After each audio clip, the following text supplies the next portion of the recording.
కూడా పాపులమే.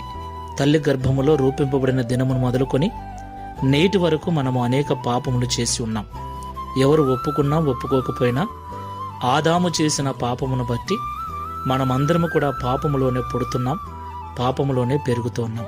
అయితే పాపములో పుట్టి పాపములో పెరుగుతున్న మనము అదే పాపములో ఉండి చనిపోతే పాపము చేసి చనిపోయిన వారి ఆత్మలు నిత్య నరకాగ్ని గుండానికి వెళతాయని బైబిల్ సెలవిస్తుంది.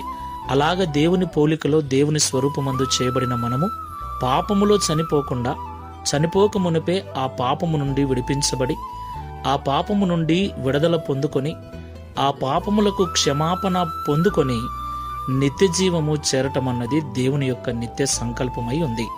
దేవునికి మహిమ కలుగును గాక. ప్రియ సహోదరి సహోదరులారా, ఈరోజు గుడ్ ఫ్రైడే. గుడ్ ఫ్రైడే అంటే శుభ శుక్రవారం, మంచి శుక్రవారం. ఎందుకు ఈ దినం మంచి శుక్రవారం అయింది?